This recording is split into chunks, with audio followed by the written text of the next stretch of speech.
Hey guys, welcome. My name is Alan from the Contractor Licensing Program, and thank you for participating. Thank you for being a part of our program. Hey, we really look forward to helping you out.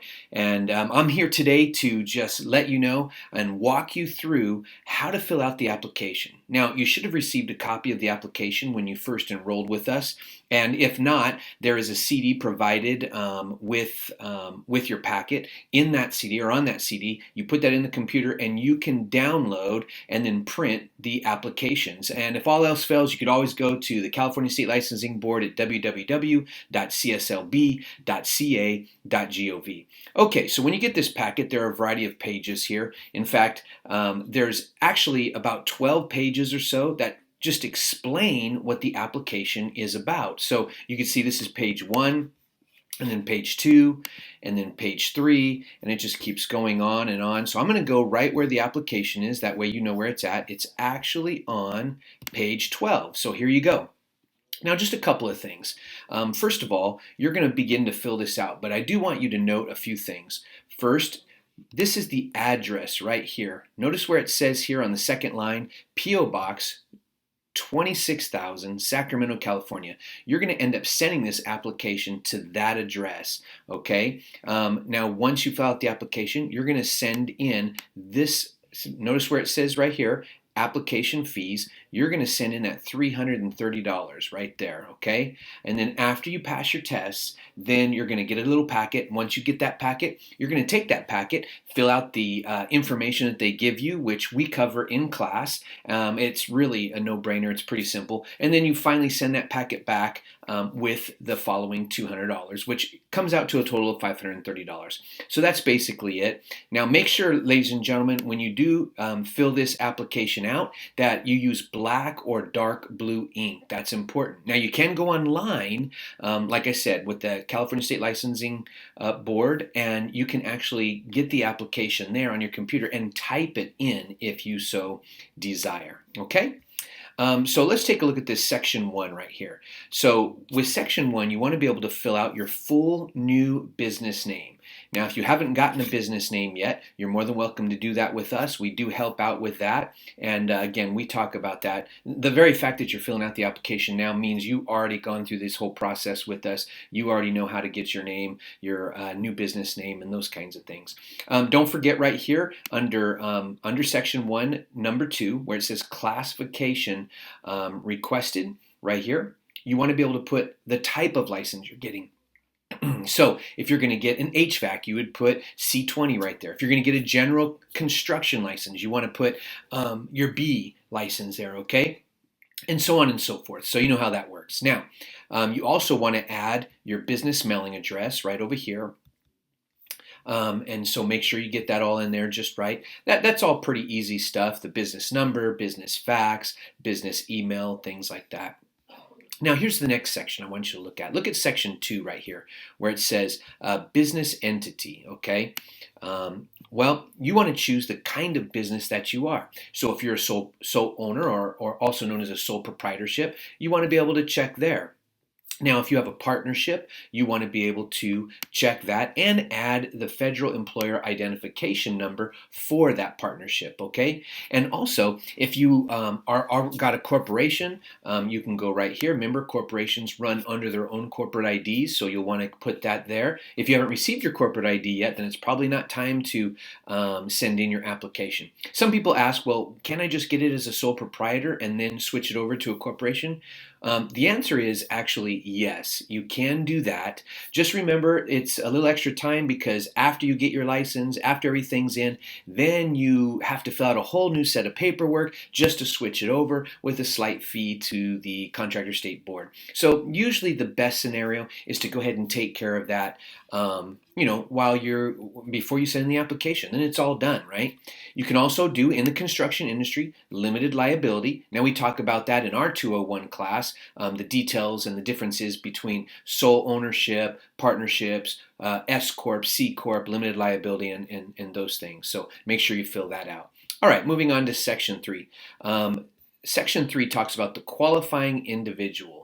So that's going to be you. You're the qualifier. You want to be able to put your legal last name, first name, middle, basic stuff here. You can either put your social security number. If you don't have a social security number, currently right now, you can put that with a TIN number. I don't know where that's going to change in the state of California or if it's going to change anytime soon, but you either put your social security number or your ITIN number. Where can you get an ITIN number? At www.irs.gov.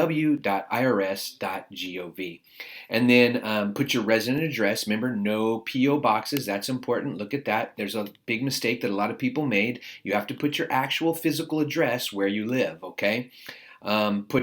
If you've had any qualifiers existing, if you had a previous license number, then put that. If you didn't, then don't worry about that, right?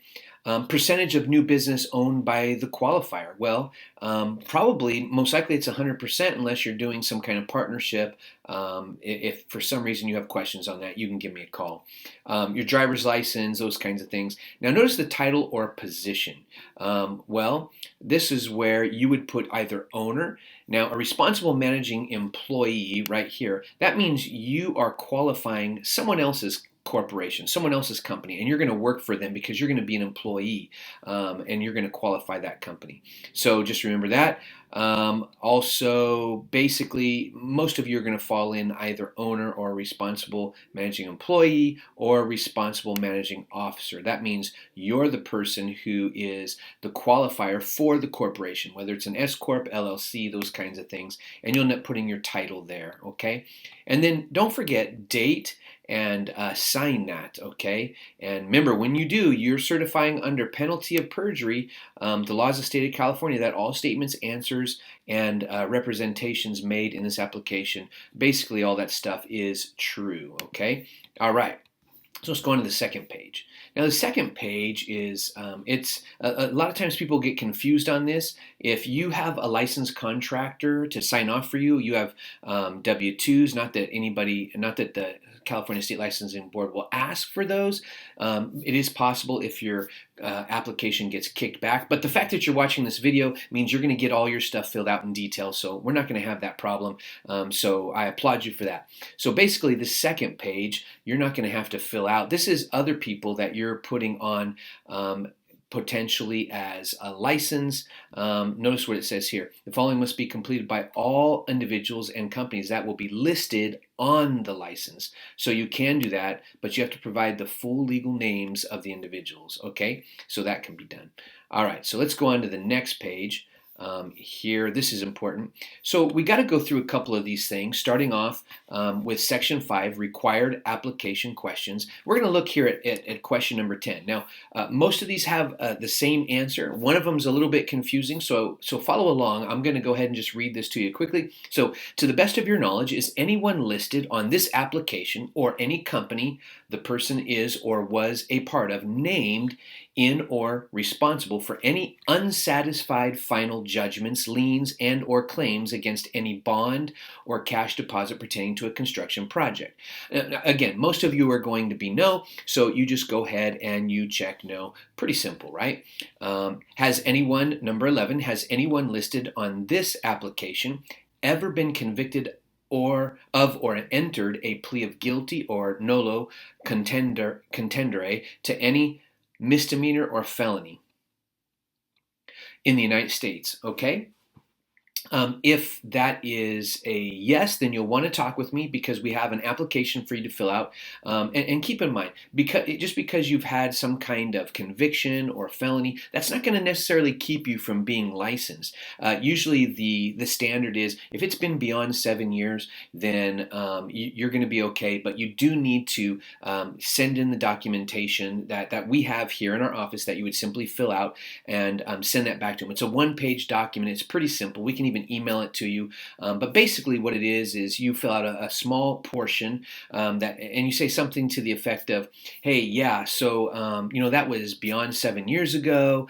I was young. I was messing around, being dumb, and, I'm past that. And you can explain the reasons why you're past that and that kind of thing. But you really only get a small section to fill that out in, so it's no big deal. But if you haven't had any of these problems or any of these situations, go ahead and check check no. You should be fine. Now let's look down at number 12. To the best of your knowledge, has anyone on this application or any company the person is or was a part of ever received a citation from the California State Licensing Board or had a contractor license or other professional or vocational license or registration denied, suspended, or revoked? So again, most of you are going to be no, okay? If yes, then you'll want to come in and see me and we'll work through that. Remember, it doesn't mean you're not going to get licensed. It just we need to answer some questions to the state level, okay? Number 13, to the best of your knowledge, has anyone on this application failed to resolve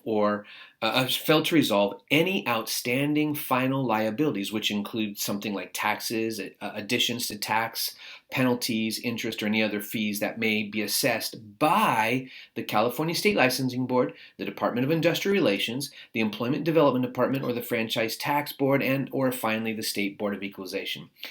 Probably a lot of you haven't had to really deal with any of that. So in fact, most people, 99% of people, never had to deal with that. So again, that would be no again. Okay, number 14. This question must be answered by the qualifying individual. Remember, you're the qualifying individual. So, direct supervision and control over construction operations includes any one or a combination of the following activities: supervising construction, managing construction activities by making technical and administrative decisions, checking jobs for proper workmanship, or direct supervision on construction job sites. Will you, as the qualifying individual, perform one or more of these duties? Now, the answer to that one is yes, you will be doing those. So it changes a little bit there. And here's the one that's also a little bit confusing, just number 14 and 15, really. This question must be answered only if the qualifying individual is a responsible managing employee, an RME. So if you're not going to be qualifying another person's company, you're going to have your own company or your own business or your own sole proprietorship. If you're going to have one of those, your own business, you do not even fill this out. But if you are going to be a responsible managing employee, then you would be filling this out. And it says, will you, as the responsible managing employee, meet the requirements of T16 CCR section 823 cited above? And then your answer would be yes. Okay, pretty simple, pretty much a no-brainer. Again, if you have any questions, give me a call. Now, the examinations are administered in English. This is an important part right here. If English is a second language, you do have an option to get a translator. And so this would be the time to put either yes or no. If you don't need a translator, go ahead and put no. You do want to fill that portion out.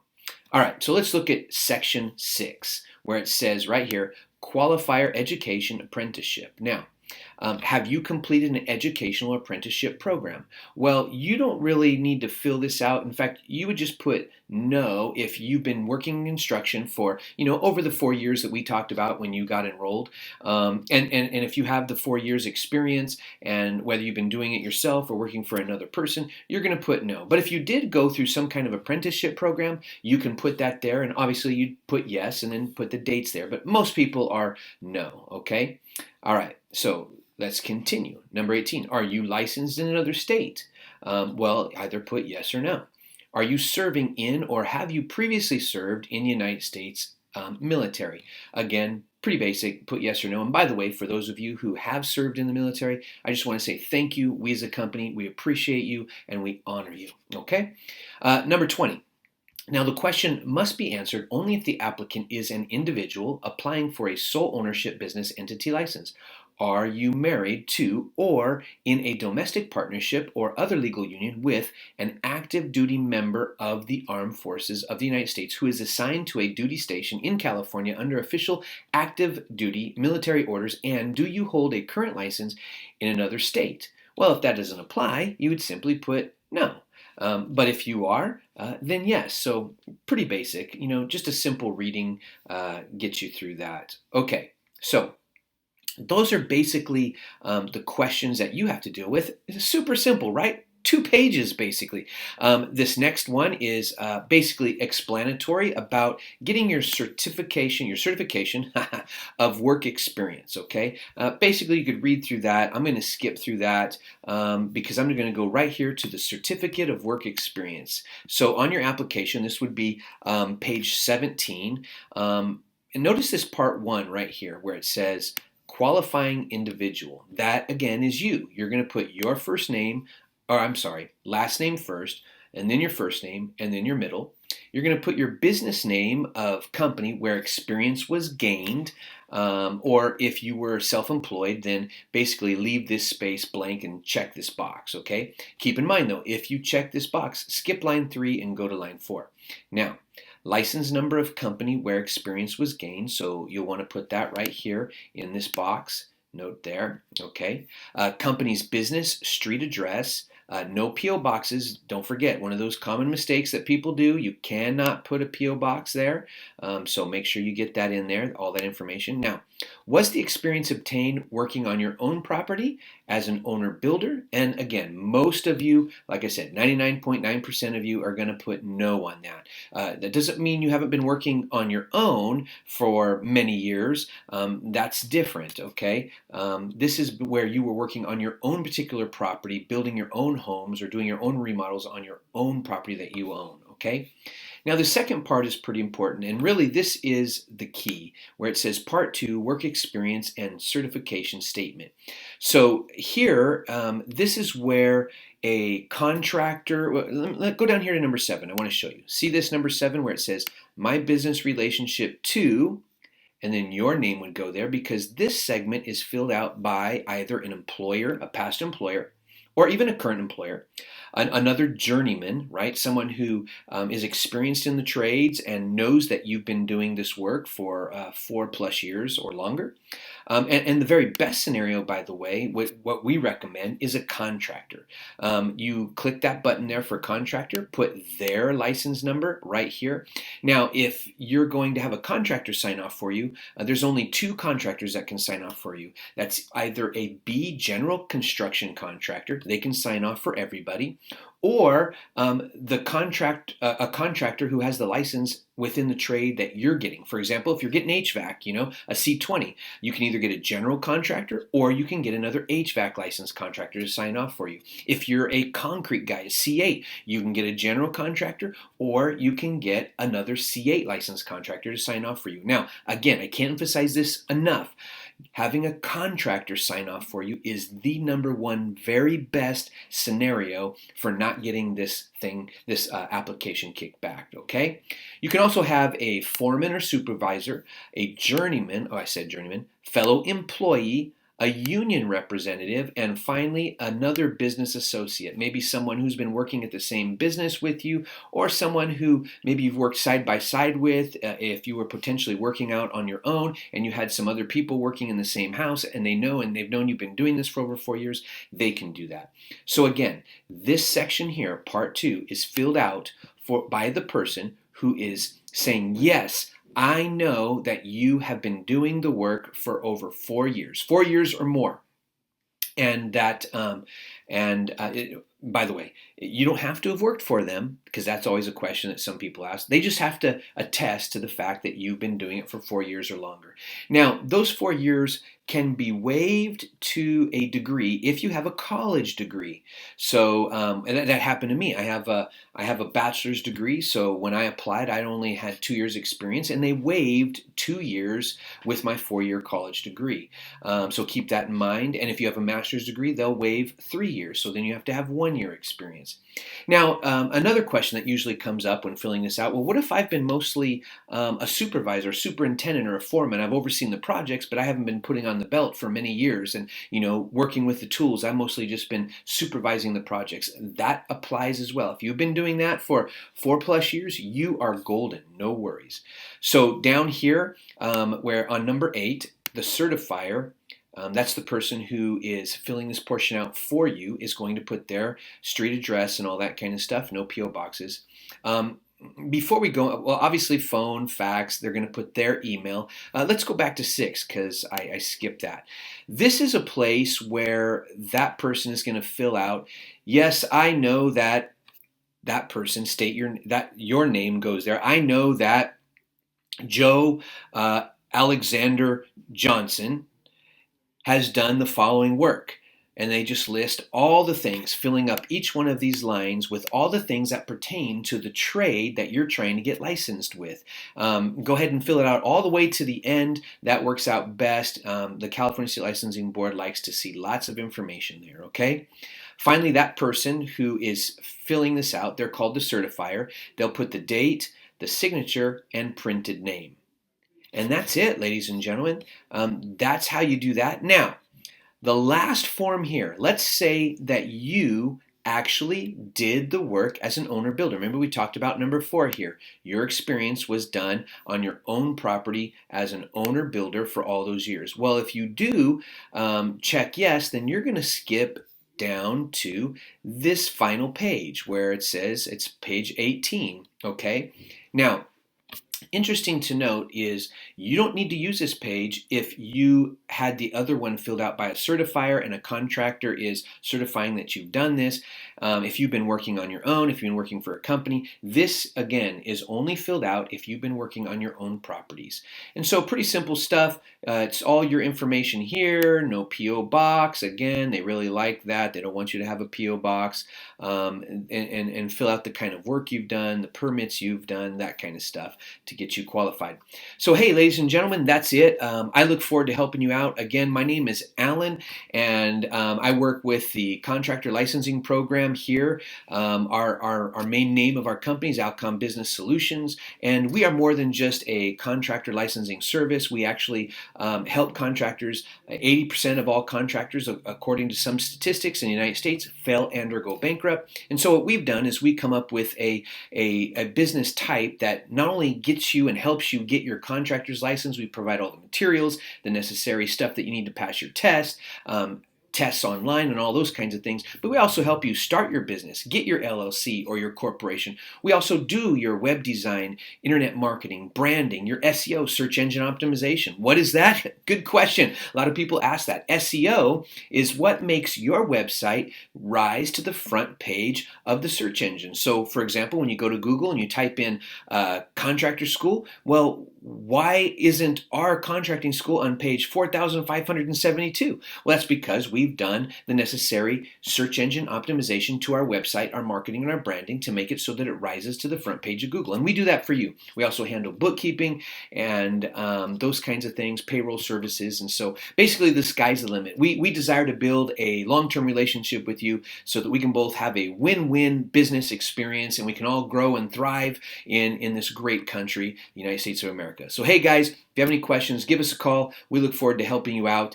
You guys have a great time, and I look forward to hearing back from you when you get that license and you pass your tests. Bye guys.